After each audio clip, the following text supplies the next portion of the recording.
people told me, hey, this coaching thing you're doing is really interesting. It would lend itself well to a podcast. The way I'm processing it right now, and I'm 3 years in, is it's like a book, but it's dynamic. If you're going to go in other people's conference rooms and have any credibility, you have to have something you're about. And a lot of people in my business do a book, which is fine, except for it's static. So a podcast, the market has kind of revealed itself to me, places I can help, but it's turned into like a dynamic book, if you will. And it's given me credibility, but also I work in a substance-based business. The only thing I have is what's between my ears, and I don't allow for long-term retainer. I want to be there to add value. It's really ended up being a great business tool for me.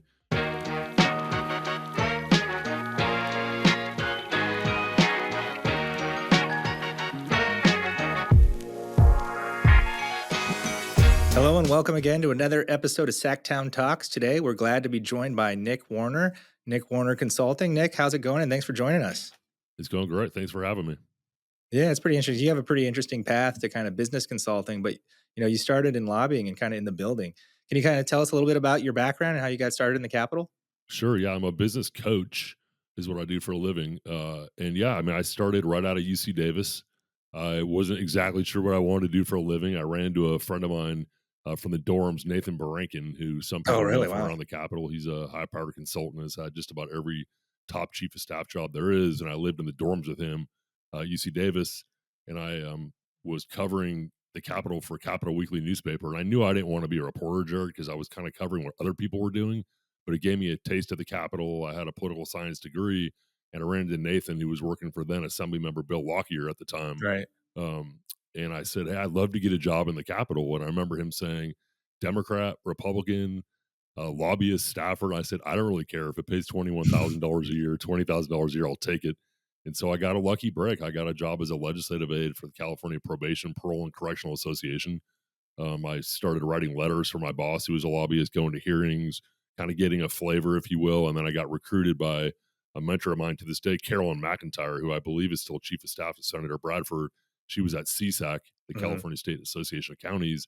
And I came back, and I think I was 23 years old. I came back to a note on my chair that said, CSAC would like to talk to you. Please call Carolyn McIntyre. And it kind of changed my life. I got involved in a bigger organization.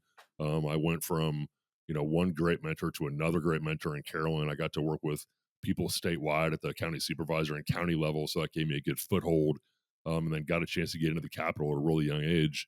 I worked at CSAC for a few years, and then I got 3 or 4 job offers at the same time at a young age to come work for them.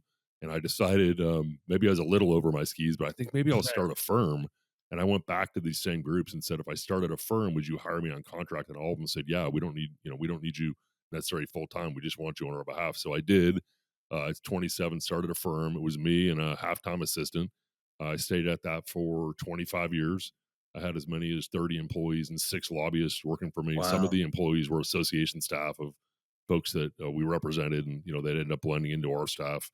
Some were 1099s, and the bulk were W-2. But I had 6 lobbyists working for me and with me at one point, and so I've transitioned the firm since. I took what I learned in lobbying, and I've created a second career as a That's business interesting. coach. Yeah. So basically, when did you decide to get out and kind of, start pursuing something else? Well, as you might imagine, hope is not a great strategy, especially I did it. I started at a young age. I was very fortunate that I found my way to the Probation, Parole, and Correctional Association at a young age. I had great mentors. Part of that mentoring was make good money, but make sure you save, kid. And so I started to build my network of advisors, if you will, financial advisor, insurance, even wills and trusts, that sort of thing as I went along. And I made sure I was attentive to saving. So that was, I think, a big part of my success and my mobility was I was able to do it for a long time, but also I saved along the way. And I'd recommend to anybody, and I do, quite frankly, to my emerging leader and even my younger leader clients, make sure you're taking care of that sort of thing. You're going to work super hard in this job, as you know, whether it's law or regulatory affairs or lobbying. It's a tough job to move the California State Legislature and decision makers. So I would strongly suggest you save money and put yourself in a better position. I loved the job, to be honest. I learned so much. It was an incubator for me. I probably spent, if I had to guess, I was thinking about this before the show. Your staff was nice enough to get me some questions or at least some thoughts beforehand about what percentage of my time I spent in the Capitol as a lobbyist, and it's low. I mean, 10 or 15%. The rest is spent with clients, Right. spent developing your team and your staff. And for me, the bridge to or the transition to being a business coach and being able to add value. There's a lot of business coaches out there. Being able to add value is being in big government situations, small government situations, big companies, small companies, working with tyrant bosses, working with incredible mentor Right. bosses. I think at the time you're going through having a really difficult, I'm saying bosses, it's probably client for me and you, but at times it serves like it seems like a boss. Like I've been micromanaged in my mid 40s, top of my career, late 40s, where I'm micromanaged. I'm bullied even a little bit. And I decided to grind through that and get through that, but also not to lose that feel and remember what it feels like. So you don't do it to somebody. So I don't do it to somebody. It doesn't work. Mhm. So I took, all those experiences and the things I love, frankly, paired them up with things I love, which is staff development, professional development. I have a really strict, and I'm adhering to this day. This is probably going to make you laugh, but I have a strict no jerks and no know-it-alls policy. I mean, coming from the California state legislature and all that comes with that, state agencies, and I represented elected officials and had like big time corporate clients. I met some amazing people, and I'm sure you have too in your law and regulatory practice. But I met a lot of jerks, and I met a lot of know-it-alls. Right. You know who doesn't call a business coach? Jerks and know-it-alls. They don't. Really They don't need humble help, right? leaders. They already know, Yeah. and they don't want your input. They just want to tell you what to do. So it turns out the calls I get and the jobs I work on and the people I work with, they're really smart. They're very open minded. They're humble. They're well read, and they're looking for fresh outside perspective, usually informed perspective. So I work in again transitioning from the capital to the point of your question. I work in advanced professional development, advanced executive development, and high performing leadership teams. From association work you do to the rules committee and the way they use agendas to slow down or speed up. We use that at the executive level all the time. Obviously, conflict resolution, the power of your voice, where you sit, how you dress, how you staff up a meeting. Do you want 5 people or one person? Do you want to be in a suit or do you want it over a cup of coffee on a Friday? These things matter. Should the meeting be Mhm. 15 minutes or do you want it to bleed into an hour? So much of my formative training came from the legislature, and frankly from the client base. That's fascinating. Yeah, there's so many little things. I have a partner who was a member of Congress, and you were talking about Willie Brown and how Willie, adhered to a lot of these things you're talking about, and kind of where to seat people. Exactly things like that, and it makes a dynamic. It changes things. It does. For me, I remember when I first started business coaching full time. I'm 3 years in now, post legislative career. My wife said to me, "You're not telling your clients you're perfect, are you?" And it was kind of a smart ass question at the time, but it really got me thinking. I've incorporated that, Jared. I'm telling you, I've made a lot of mistakes, man. I've been too hard. I've hired poorly at times. Although my record's good, but still didn't ask like the smart enough questions. All the things that make you great in a courtroom or make you great in the halls of the legislature, like it's really hard to move these institutions, and it takes a lot of intensity over time. Does not make for a great leader. It does Mm. not. It can Right. lack empathy. It can lack understanding. It can bully. It can suppress ideas. Um, and you become an oversized, supersized contributor, which is not what you're trying to do as an A leader. You're trying to recruit A talent and put them in A positions.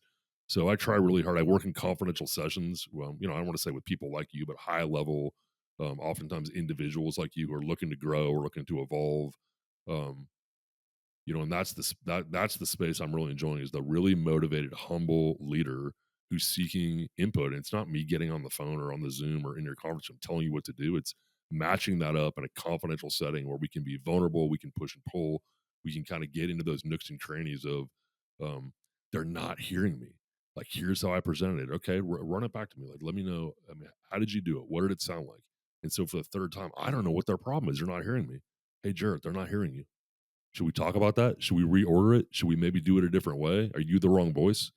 So I get in some of these nooks and crannies. I like also to, I don't bring a one way approach. And it's not a story about me, it's a story about business coaching in general, and maybe how I got here from lobbying. But I resist the urge to take one approach. I ask a lot of foundational questions when I onboard somebody. I ask you, what do you care about? What are you motivated by? Is it money? Is it influence? Is it a policy area? Is it family? Is it balance? I mean, the last thing I want to do is get on as a business coach and start advising you in a space and that's not what you want for your life or your Right. company. So there's a lot of foundational questions I'm asking you to think about to share with me so we're taking off together and level set on what we're trying to do for your career and or your company. Yeah, it's interesting. A lot of people want to become lobbyists, and when they do, there's a lot of things you necessarily don't think about. You know, taking on clients, being paid retainers, having to kind of, pay taxes. You see a lot of people, kind of struggle and get into trouble because they don't know a lot of this stuff. Is this some of the things kind of you can help out with and kind of get people prepared to, take on employees, learn how to plan a business and operate it successfully? Yeah, and frankly, that's how I fell in love with it. I'm fortunate that I had great mentors. I mentioned Carolyn McIntyre, and I could probably go on for. I started to list them out. I'm like, oh, I'm going to get myself in trouble. I have too many, and I'm going to forget somebody. But Carolyn's one for sure. Um, again, it's not one thing. So I try to ask. I mean, I'll ask permission to get in that space. Like, do you mind before we start on your office and on your team or on your career if I ask you some foundational questions? And I get generally a high, yes to that. Do you have revolving debt? Uh, Are you trying to grow? Where does money factor in? How's your life balance? I mean, if you're a parent, where does that factor in? Where does travel factor in? It's like, let's level set on what we're trying to do. The last thing I want you to do is sail your ship out of the harbor with holes in it. And again, revolving debt is one of those things that can be a big problem. If you have high turnover, that's something I'm listening for. I'll sometimes hear fiery divorce is next to like tax issues. So I'm really big on let's set our foundation. Some people say there's a million ways to say this, but build it on concrete is a way that people say it that I think resonates with me. Let's be solid in our approach. Let's add on. Let's also work on this axiom that I don't know your business well, but I know you're a star. And I've done plenty of asking around about you and looking you up. And I know people really think highly of you and you do well. And what comes with that, if you're anything like me, is high blood pressure. I don't not necessarily mean it literally, but stress, Right. right? And pressure. And for me, it was things I couldn't get to. I really wanted to take these clients, but I couldn't. And I'm not going to say yes to things I can't handle. So I have to figure out how to hire in smart ways. And so that's one of the things where it can be really daunting to spend. I'm making this number up, to get a great staffer, 150, $175,000, like out of a law firm, out of the judiciary, out of the Capitol. Like these are high level people. It's super scary. And so breaking through some of those fears with facts involved, you're not flying without a safety net, is to map out how we're going to actually get this person to cost out and then pay for themselves and grow the business. Where, for example, I might be bringing it in, but I have a high level principal employee that's almost serving like a partner, even though the employee you can handle this work at a credible level. So it's a spend money to make money proposition, and it's not always one thing. There's a lot of just as many people when I have a fair number of clients in the Beltway in Sacramento, in my old profession, that on inertia they're growing. And when I ask them about what they want, it's not what they want. What their policy geeks or their which for coaching I am too, so I should be careful. I'm in a glass house. I'm a total Right. nerd for this. Um, and so on inertia, they're growing, but it's not what they want. They want to work on a policy area. They don't necessarily want to do that. So I'm listening for incongruencies. Any good coach, fresh eyes and ears should be a big part of the value they bring. That's probably true for your clients too in law and regulatory affairs. It's the first time you've heard the strategy or you're fresh ears to the situation, but you're experienced. And so at times I'm pushing back on, we can do that, but do you mind if I ask you some questions about that? You're talking about family balance, wanting to get to more things for the kids, just as an example, but you're also talking about taking on this client or taking this job that seems to fly directly across that. Do you mind if we talk about that for a minute? Sometimes we resolve it, sometimes we don't. We always get more clarity. Right. My job is often, and this comes from I think the legislative environment too, to listen really carefully. I'm talking more now because we're on a podcast and you're asking me questions, but to listen really carefully and really critically to add value at your level. Because most of the people that come to me have it figured out. They're doing really well. They're not always in deficit, but sometimes they are. Usually busy is in the way, big time in the way, and the Mhm. work is in the way. So we have a practitioner that's become a leader, an owner, and they're not always the same skills. They require refinement. Yeah, it's interesting. It's like, lobbying is basically legislative sales.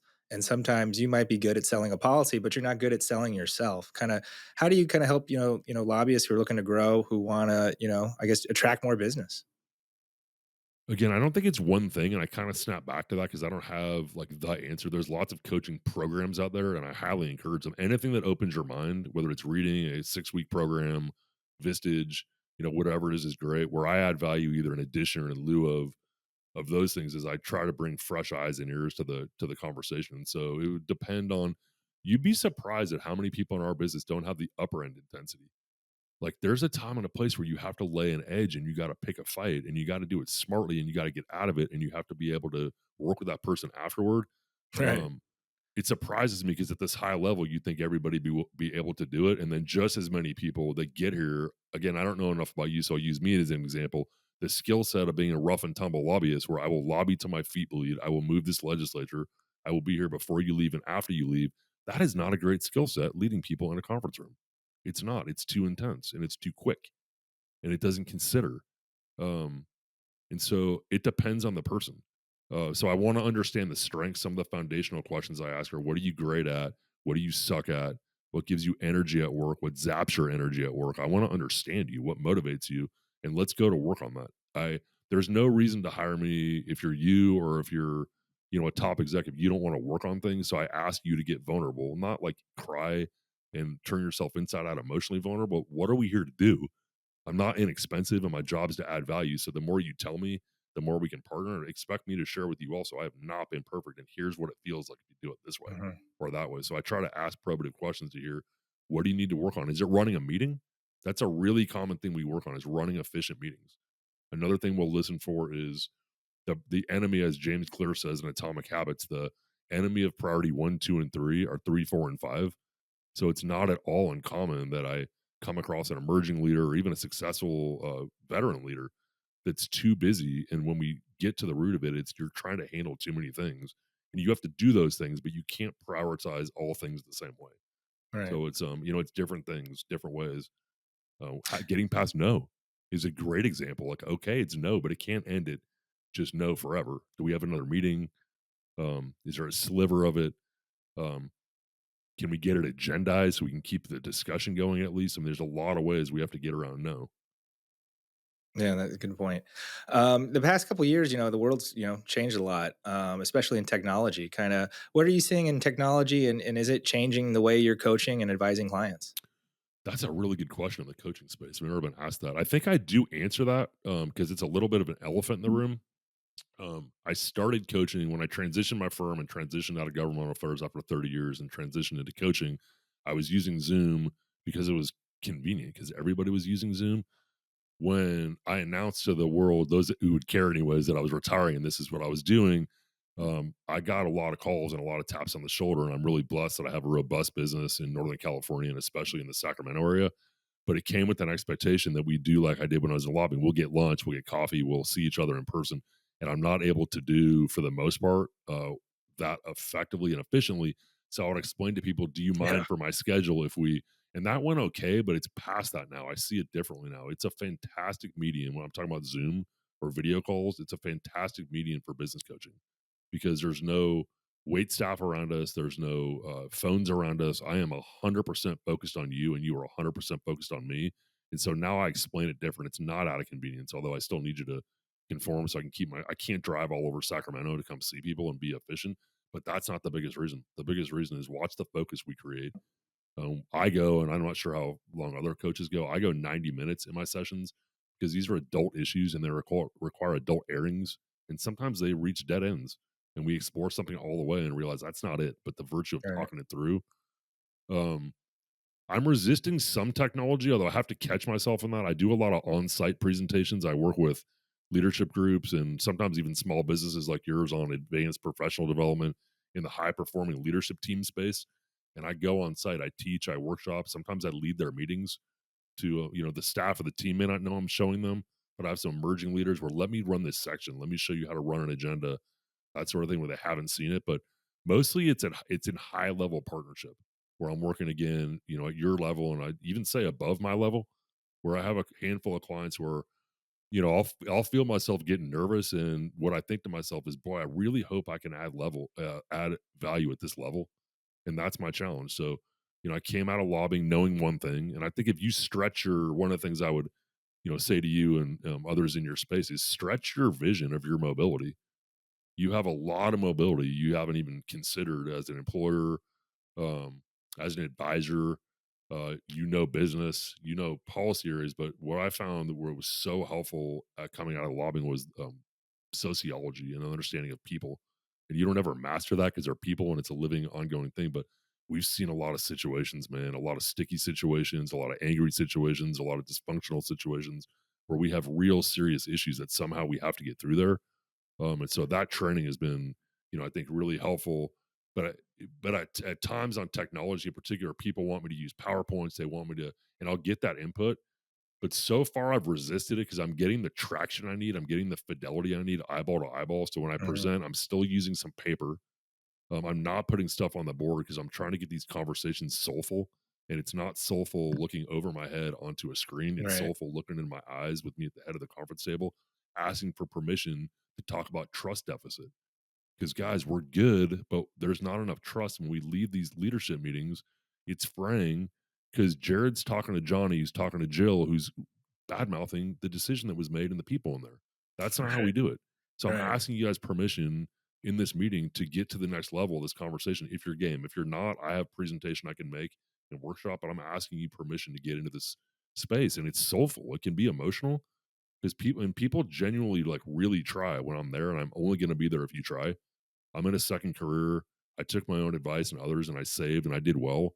I'm not a crazy rich guy by any stretch, but I put myself in position to work only with people that want to be with me and I want to be with, and we want to be great employers and great leaders. And it's not based on money. It tends to come with that, but it's based on hiring well, putting people in good positions, being an honest broker, not being the reporter of the facts in the capital, but being the doer.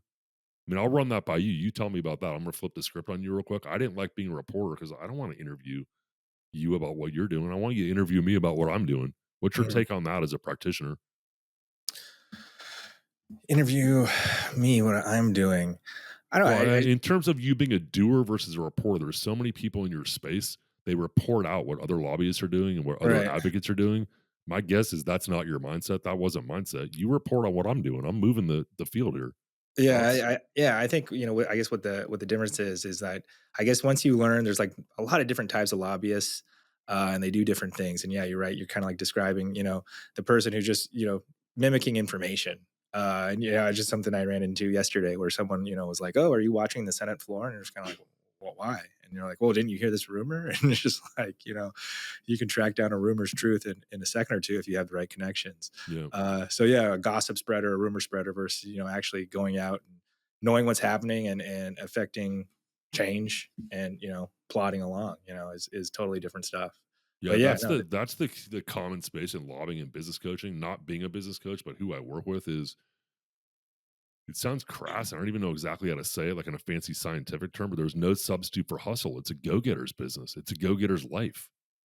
I mean, and that's one thing I love about Sacramento and this town, especially in the governmental affairs space and regulatory space, is for you as an attorney, there is a price of admission. And for me, I decided to get a master's degree in public policy, but you don't have to have either one of those things. right. You got to have go get them. You have to have some policy knowledge, some ability to process policy and be able to translate it back to words and written words. But it's a go getter's business, and like, what does that mean? How do we do that? How do we take that drive and turn it into real things? I Yeah, really like that part. and it's the game of, I guess reporting. What do you report back to the client? What's meaningful? What's not meaningful? And kind of like what you're saying is, is it meaningful to just to spread gossip that isn't substantive? That's something we run into all the time of, creating false rumors just to shoot them down, just to look like you're doing something.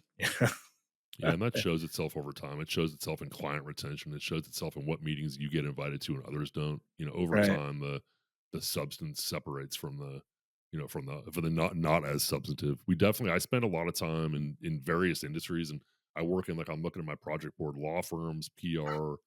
I have two sheriff's offices I work with, a DA's office, pest control, accounting. I have a Windows company, um, broadband, and then I'm looking at my board, maybe quickly count like 11 or maybe 15 individuals that hire me on their own dime, that are motivated on their own dime, either through their company or they just want, advice on the side. Mhm. I can't teach go get them. I don't even try to teach go get them. I mean, you have to come to me, and this is would be true for you as an employer and even to some degree with your clients. You come to me with your existing motivations and drive, and together we hone them Yeah, and we it's direct interesting. them. You always hear about different coaching and things like that, and I guess I don't know, coming from a sports background, and it's never really made sense. But talking with you, and now it's starting to make sense. Is basically, yeah, like you could hire a personal trainer and you could work out once a week, but you're not going to see any results, and it's unless you have that drive to really push it and put your own work into it. You're not going to see anything, and that's Yeah, that's and pretty generally, interesting. I won't do a retainer because I want to be there session to session to add value. And I want to meet once a month, especially at your level. I want to meet once a month because you need to implement. I don't do it for you, but expect me to hold you accountable. especially if you allow me to, because I'd like to win as well. And it doesn't make any sense to pay a business coach and not do the stuff. And I have a handful of those conversations, not a lot.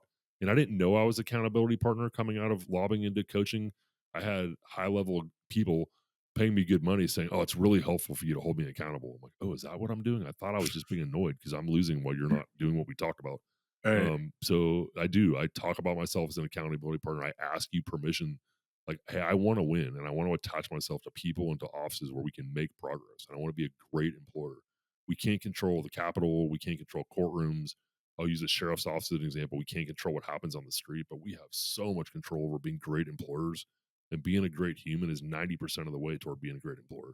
We have Yeah. to know the law and we have to have, ways to talk about things and solve problems and mechanisms, but mostly it's instinctual and experiential, tied to being a good person that cares about other people and is empathetic. It's true for Yeah. your client base as well.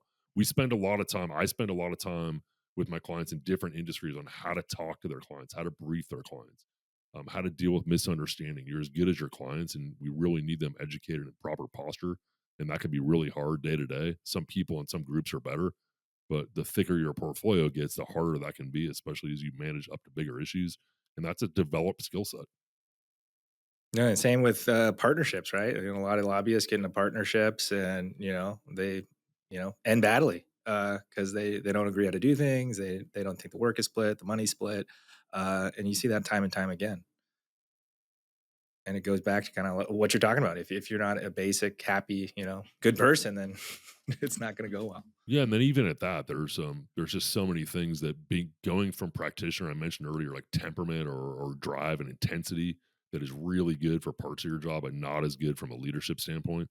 Um, Field promotions is kind of what I would call it, where you come from the field. It's any field. It's system integrator, law enforcement. I mean, I literally have seen it lobbying for sure. Lawyers. I mean, I work with lawyers who their job, they got trained in law school to be in the code book and to write great briefs, and they do that. And the Mhm. first time their boss, and usually I get this from the boss, he says like really, really good, but not meeting billables or like not bringing in business, not. And so I get assigned usually stars, like people that are really doing well, but I've had no exposure to business. And Yeah. we have to talk about within the hours you need to build, how do we build relationships? How do we network for business, not network for fun? But how do we work a conference? A lot of the emerging leaders haven't been to, and it's not a deficit. It's they're stars, and they're at a point of their career now where they're starting to go out more, training conferences, industry conferences, and it's not for some of us. It might be innate, but for a lot of people, it's not innate what to do. So we train for that. We get a plan for that. We work on that, Yeah. and it pays Eh, dividends. I know you have a podcast. Can you tell us a little bit about your podcast and kinda some of the topics you, breach? Yeah, you're such an interesting topic for me that I've been fighting myself half the interview to not turn it around on you because I'd love to ask you. Like, I know just enough to know you're really successful and have a You can lot have going on. And so I'm like really fighting my podcast host instinct not to ask you a bunch of questions.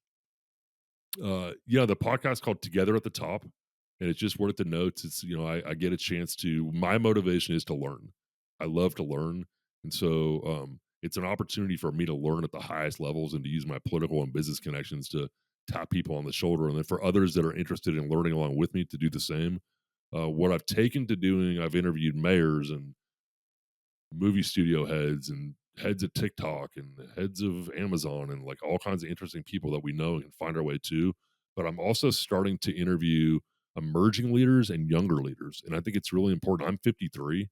It's really important that I and others, in this space understand, can relate to the younger generation, the technology, the pressures they have, the financial pressures, the words they use. And so there's a lot of really successful people in that kind of making the age range up, like say 28 to 35, may not Right. be exactly that. They can teach us a lot. And so I'm finding myself gravitating more toward, like, for example, the last podcast I interviewed, probably an Olympic bound equestrian rider. She's 29. She owns a business. She competes internationally.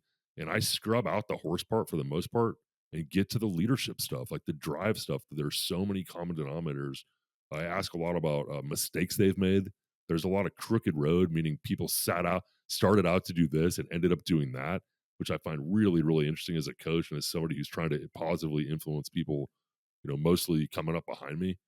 So yeah, so that's what it's about. It's an opportunity to learn from others.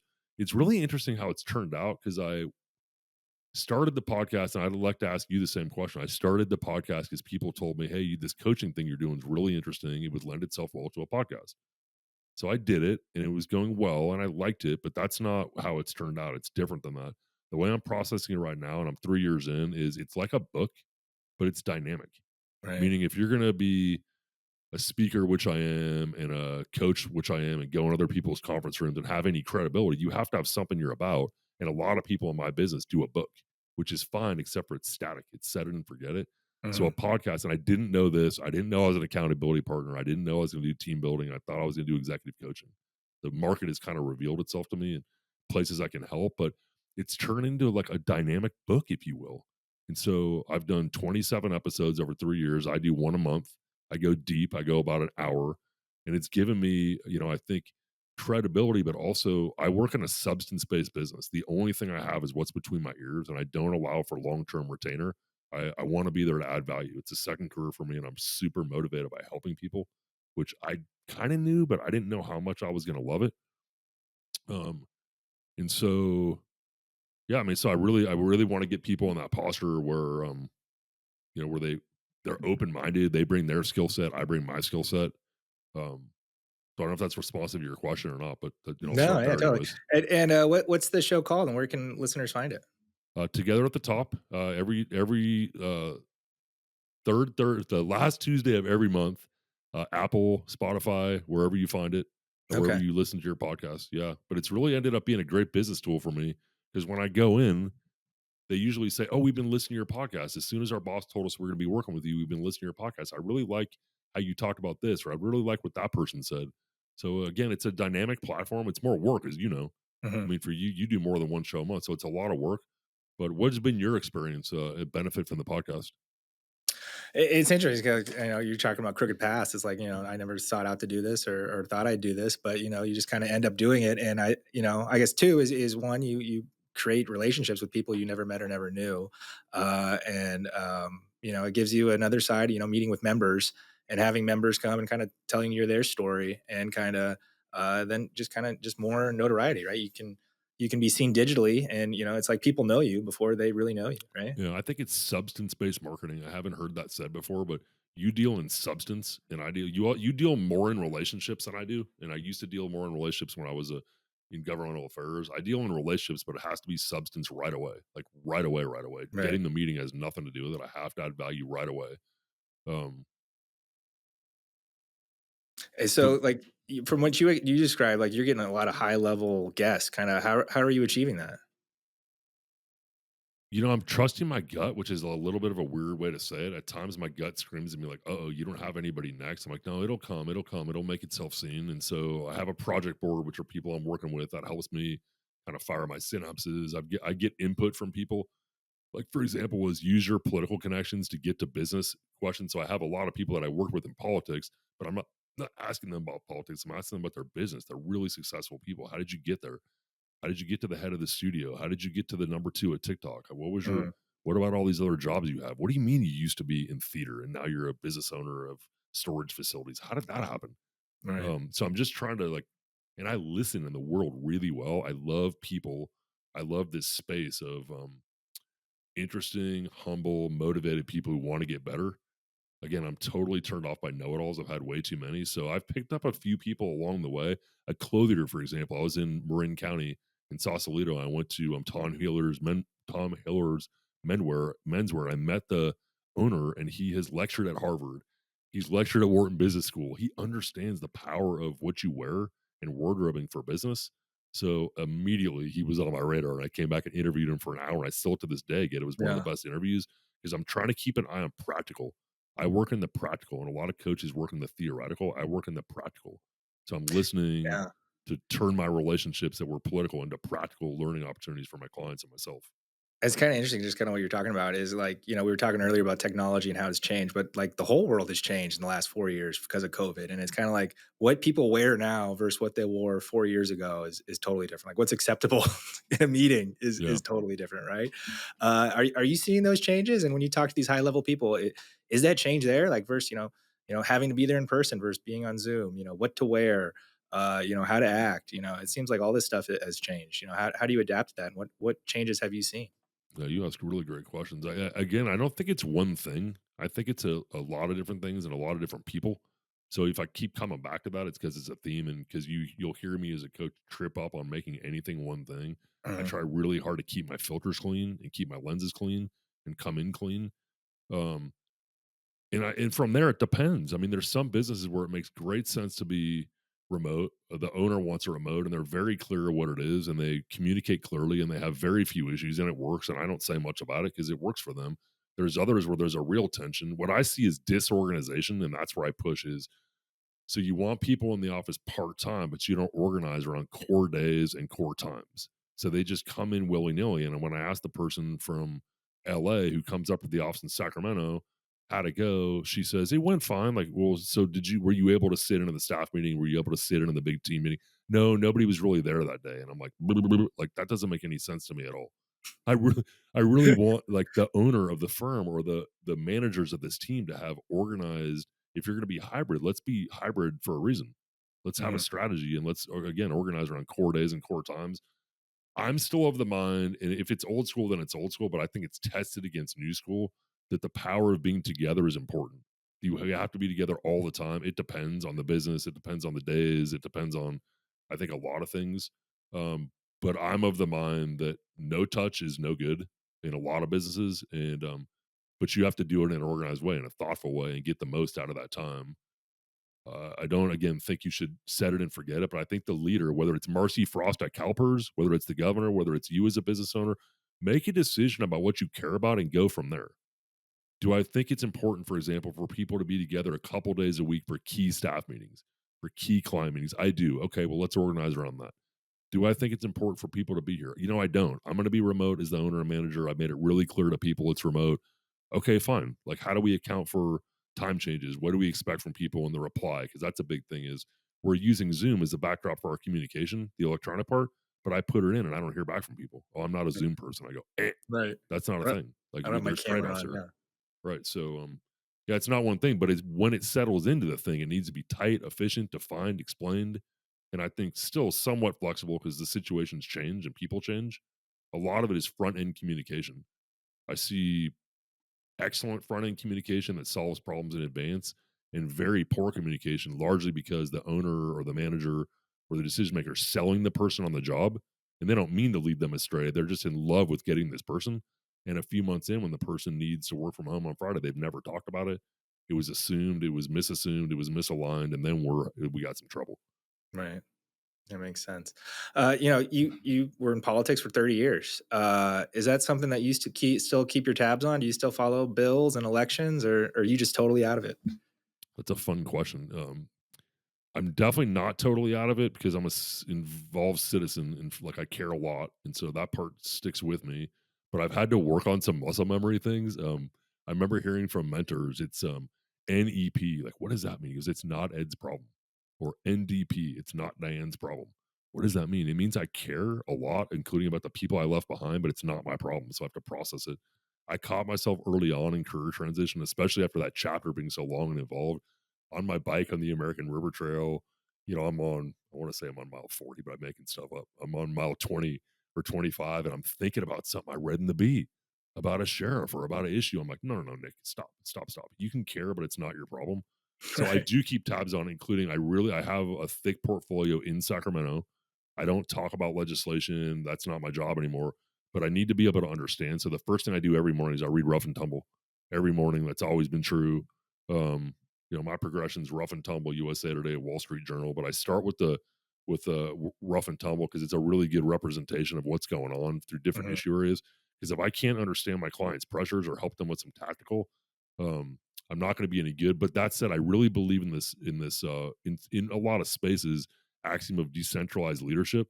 So even though I'm not leading, if I'm at the same level of understanding the bill or the court case or the regulatory as you, I can't provide the same level of value.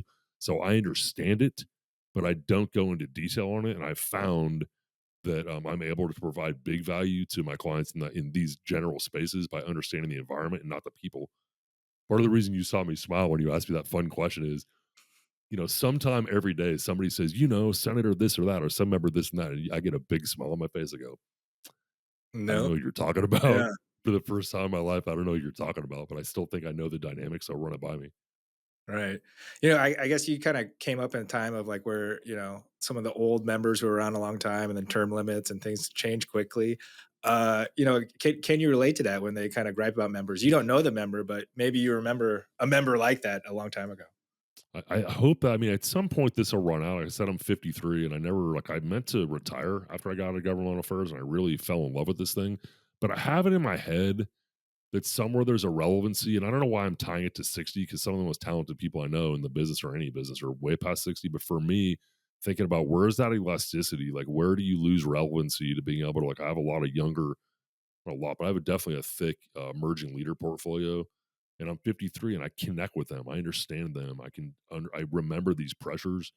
Going to the swing space from the main building for me is like I have a high awareness that I don't know that space. I've been over there a couple times. I want to understand. Part of the dynamic is these are very awkward physical spaces. Yeah. So a high level lobbyist like you or like me walks in and it's immediately awkward. And you're talking to like a legend who's earnest in their job, but you can't have that conversation or you're having a higher level conversation and it's not for everybody else's ears, but it is because it's in that office. So Mhm. I'm trying to be really attentive where I lose fidelity and try to get it. I try to ask probative questions, especially with my younger clients, so I can understand their environment better. And then I resist the urge. And this is true for a lot of higher level employers where your value is not to be in that trench. Do not go in that trench. Do not read that bill. Understand the policy, but do not do that. You can't provide him or her value at that level. So I'm trying to listen where I'm losing fidelity. I don't think I have yet. Um, I'm listening carefully for where spaces where my clients might need me that I'm either not adept or where I might be able to fill a void. But mostly, I'm following the client to where I can add value, where they're struggling. And it's been a target-rich environment. It's not all struggle. A lot of what I work in is offense, a ton of offense. Right. Really smart, humble people call me, and they want to. I've had 3 business coaches in my life. One was the first one when I was really struggling, to be honest, Jared. I was really successful at a really young age. I had a lot of opportunity. I was too stressed. And I didn't know how to grow. I didn't understand this, axiom, if you want to call it that. If I can spend, I'm making this up, $150,000 and make 300 or 400,000 over time because I'm building capacity. So so working with really smart people and trying to find that space where you can add value. Um, the confidentiality comes into play quite a bit in ways that surprise me. I work in confidential sessions. When I engage somebody, I ask them to sign a confidentiality letter and also a cancellation letter, which I get almost no cancellation and no scheduling movement, which I'm really proud of. Confidentiality changes the game, completely changes the game. Employers hire me, and early on, I'd say, "You're the best coach. Like, why are you hiring me to run your team building? You should run your team building." And a really smart person in this case was actually Louis Brown, who a lot of people know, said, "If I run it, it's a staff meeting. If you run it, then I get to be part of the exercise, and we get to get outside views on our situation." Oh, So interesting. that was my first thought of like, "Oh, that's interesting. It is a staff meeting if I don't if they run it." And then we get into confidential, where I'm more than happy to work with your employees on professional development, but you can't be asking me about what happens in these sessions. They're not going to open up to me. I'm just an Mm. extension of HR. So that has changed the game. It's very heartfelt and it's not always emotional, but it's like, tell me your pressures and I'll tell you mine. Let's work through them. My job is to add value. Do you want to meet again? We do not have to meet again. There's no expectation. You can, play this out a month, take just this one session. What I'm getting is, and I'm really proud of this. I hope it doesn't sound braggy. I'm like really humbled by it. Is I have about 3 years of yes, I want to meet again next month. Rarely do I meet more than once a month because I don't want to become a crutch. You need to do this. I don't do this.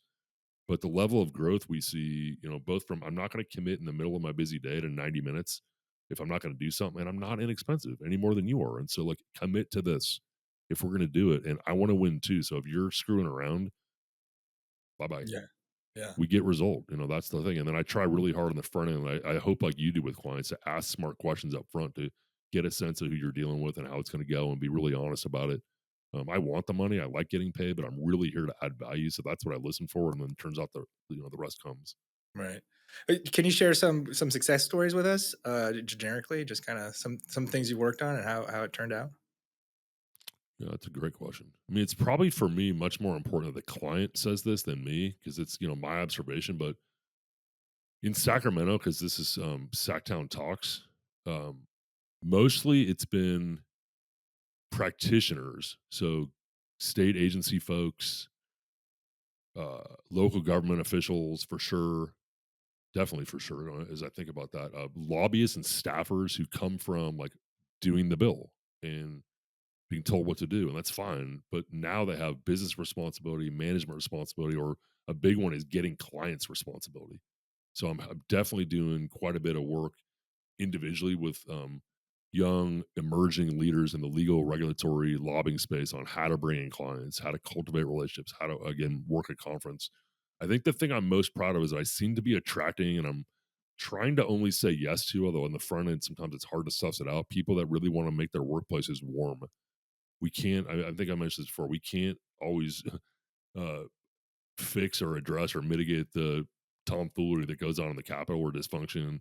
We can't, I mentioned public safety, do anything about what happens on the street at times, like save for arrest and incarcerate people and try to rehabilitate them. Mhm. But we can make warm offices, Jared. And so I'm attracting and trying to find employers like, I hope it's not inappropriate, but I'm gonna brag on them. It's like Louis Brown's an example where his team at Consors and Conway, outstanding. They've always been outstanding. They have a 30-year history of being outstanding. But Louis newish to managing partner. He's got a big team of really motivated, really smart people, and he's really motivated, really smart people. So we've been working together for a few years, and that's true for several groups in Sacramento, both public, private, nonprofit, otherwise, on reordering his time, on mechanisms, on listening different, on organizing meetings different, on bringing people up behind you. Because I mean, I'll say for you and for me and for Louis and so many others, we bust our butt to get there, and then we become supersized contributors because we gobble up all the work. And Right. I've had somebody tell me, "Yeah, Nick, I'd be more than happy to, but you reply all within 2 seconds every single time." Or like, "Is there any chance I could sit there?" And I'm like, ugh. Um, I mean, there's mistakes to be made, in this space as well. So mostly, I think what I'm proud of, and I named Louis' name just because I had brought it up before, and if he is upset that I bragged on him, then he'll be upset that I bragged on him. But there's a number of people whose names I won't mention because it just doesn't seem as appropriate, who recognize their limitations, and it's not even weaknesses. I've never done this before. I've never run this team. I've been head of government affairs, but never executive. Working with your executive assistant, bringing up talent. Um, Again, how to use agendas. And then, frankly, I love it when I'm not seeing somebody. I'm not, unlike lobbying, and I can't speak for legal, but unlike lobbying, I'm not trying to keep a client long term. I do, and I have, and I'm super proud of that, especially because it's just, I'm here to add value and there's no long term commitment, no minimum number of sessions. But I love working somebody off my caseload or off my coaching. I love it. Yeah. Go fly. Success story. It's the best. And if they call me back, that's great because that's a lot of what's been happening that I'm seeing after a few years. And I keep in touch because I'm annoyingly caring. Maybe not annoying, but I care. And I'm differentiating from other coaches on giving a shit. Excuse my French. You're investing in me and picking me out of, and I hope you feel the same way as a lawyer and lobbyist. There's like 500 or 1,000 law firms and lobbying firms in Sacramento. Do you know how many business coaches there are in like the world? So many. And Right. so I am just trying to crawl into that space where I can add value. And it's not about staying employed, it's about helping. So I've been able to do that so far, but I'm not trying to be involved long term. And I don't think any coach should try to be there long term. You should try to teach from like actual real adult examples in ways that are sustainable and have elasticity. And you can add to your mechanisms as an employer, as a leader, as a practitioner. No, yeah. Well put. Well, Nick, thanks for giving us your time. I know you're a busy guy and you got stuff to do, but if our listeners want to find you and kind of talk to you more and kind of get some more information, where could they find you? Yeah, my website's nickwarnerconsulting.com and my email is nick@nickwarnerconsulting.com. Oh, awesome. Well, thanks for the time. Very impressive, and look forward to hearing more from you. Thanks. I really All appreciate it. right. And thanks for the smart Thanks. questions. Thanks.